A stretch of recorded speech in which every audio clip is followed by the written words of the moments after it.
Girl in apartment 6B. Moving into a new place should be exciting. It's a fresh start, a blank canvas waiting to be painted with new memories. But as I stepped through the door of that old apartment, a cold wave washed over me. The air inside was thick and stale, like it hadn't been disturbed for years. The faint smell of dust and forgotten times lingered everywhere. The floorboards creaked under my feet in a way that made me pause each time I moved. The walls, once white, were now faded and cracked, stained with shadows that seemed to dance when the sunlight filtered through the cracked window blinds. The place felt like it was holding its breath, waiting for something. I set down my boxes slowly, trying to ignore the pit growing in my stomach. I told myself this was just an old building, nothing more. But every noise, every flicker of light felt amplified. A sudden thud from the kitchen made my heart jump.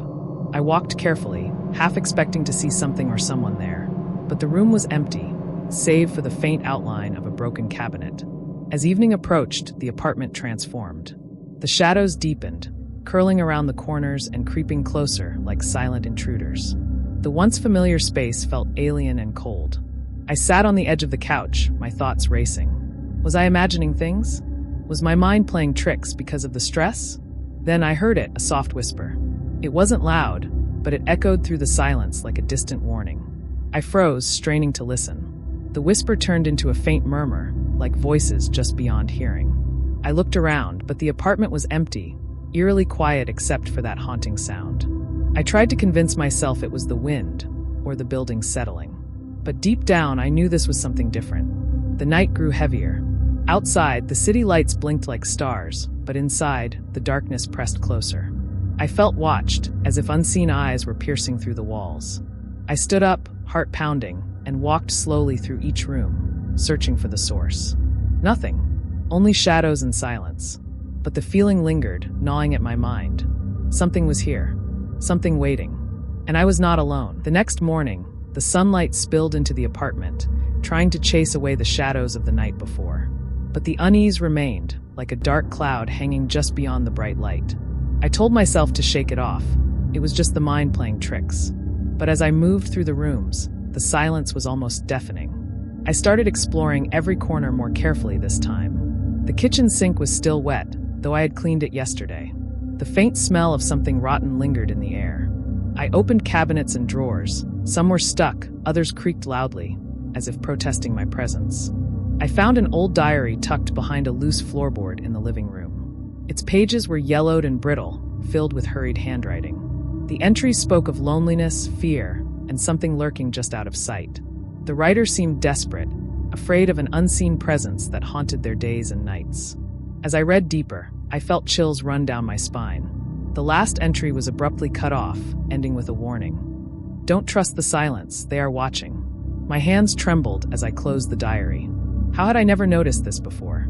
Was it a coincidence or a cry for help from the past? Suddenly, the lights flickered, plunging the room into darkness for a split second.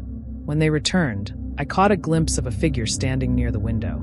I blinked and looked again. Nothing was there. But my heart raced, and a cold sweat broke out on my forehead. I paced the room, trying to calm myself. Was this place cursed? Haunted? Or was I losing my grip on reality? The sun set quickly, shadows swallowing the corners once more. And just before darkness took over completely, I heard it again, that whisper. Clearer now, almost like a voice calling my name. I wasn't sure if I should be scared or curious. But one thing was certain. This apartment had stories to tell, and I was only beginning to uncover them. That night, sleep felt impossible. Every creak of the old apartment echoed like a warning.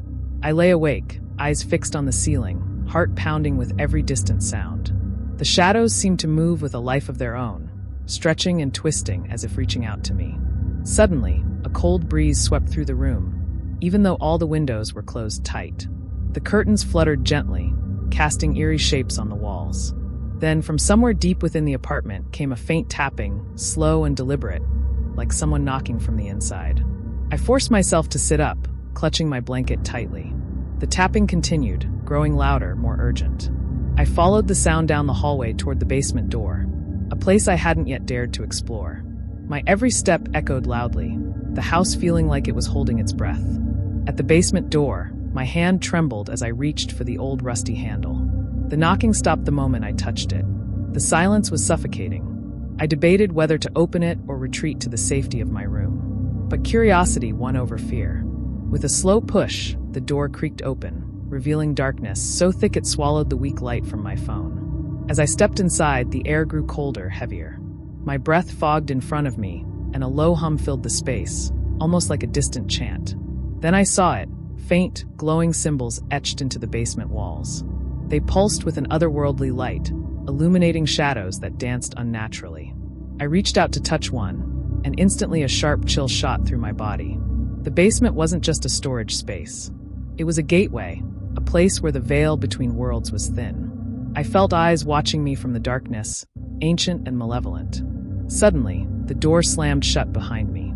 Panic surged through my veins as I scrambled to open it, but it was locked tight. The chanting grew louder, surrounding me like a storm. I realized then that whatever haunted this place was very real, and it had me trapped in the basement. Darkness pressed in on me like a heavy blanket. My hands fumbled at the door, desperate to find a way out, but the lock held firm, cold and unyielding. The chanting echoed around me, rising and falling like waves crashing against the shore, relentless and hypnotic. The walls seemed to breathe, the glowing symbols flickering as if alive, casting eerie shadows that twisted into unrecognizable shapes. My pulse thundered in my ears. I could almost feel the presence, something ancient and malevolent, lurking just beyond my sight. In the flickering light, I noticed strange objects scattered across the floor, old, rusted tools, broken mirrors, and crumbling photographs of people whose eyes seemed hollow and sorrowful. A sudden thought struck me. These were victims, people trapped by this darkness long ago. I dropped to my knees, overwhelmed by a cold dread. Was I destined to join them? To become another forgotten soul in this cursed place? April 7th, 9:15 a.m. ChatGPT. Suddenly, a whisper brushed against my ear, barely audible, yet unmistakable. It called my name, dragging me deeper into the shadows. Fear rooted me in place, but the voice carried a strange familiarity, like a memory just out of reach. Gathering every ounce of courage, I stood and turned toward the far end of the basement, where a faint light flickered behind a cracked wall. Moving cautiously, I pushed aside loose bricks to reveal a hidden passage. Without knowing why, I stepped inside. The air was thick with dust and despair. The passage wound downward, deeper into the unknown. Each step echoed louder than the last, the darkness closing in like a living thing.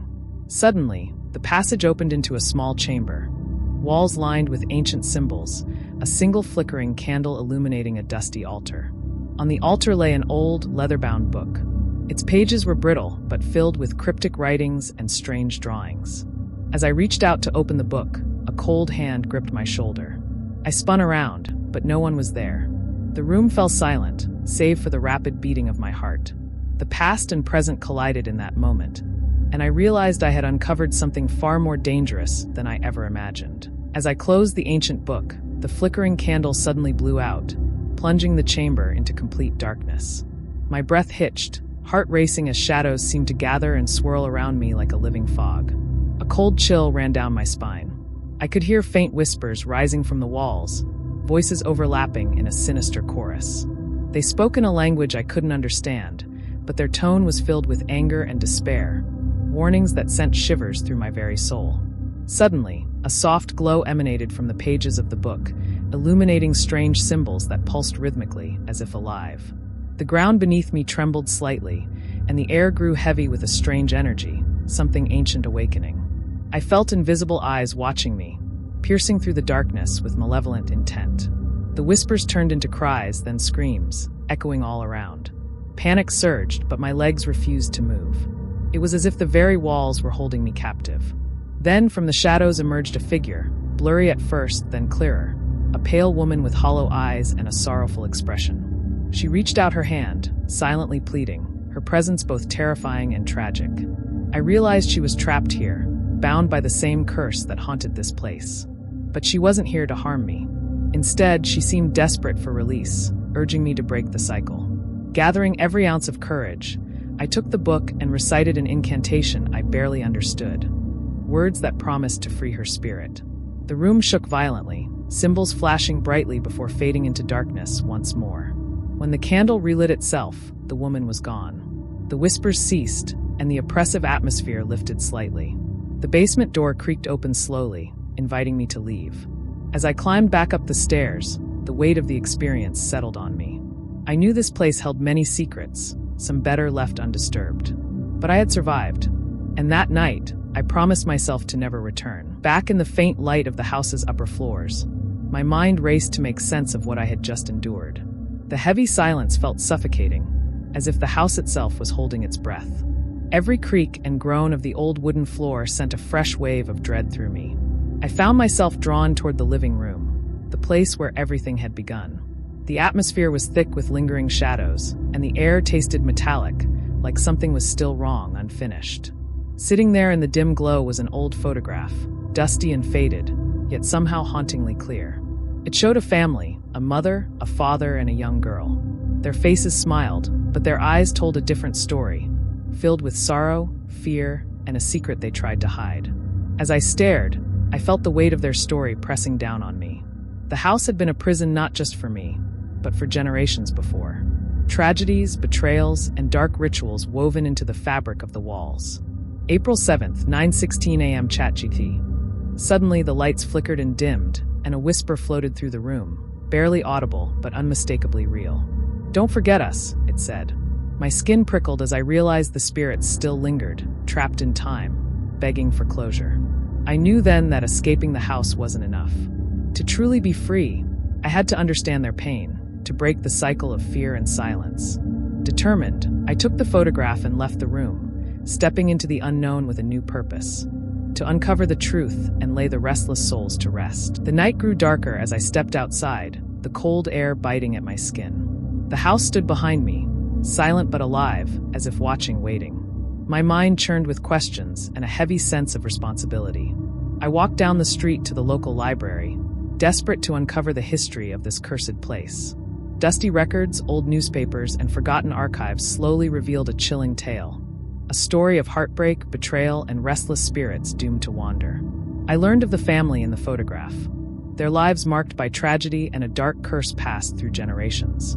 Each member lost to the house's malevolent grip, their souls trapped in an endless cycle of torment. As I closed the book on their story, a sudden realization struck me. I was not just a witness, I was now a part of this haunting legacy. Determined to break the curse, I prepared myself for the final confrontation. Whatever awaited inside the house, I would face it head-on. With courage and a heavy heart, I returned to the doorstep, ready to end the nightmare once and for all.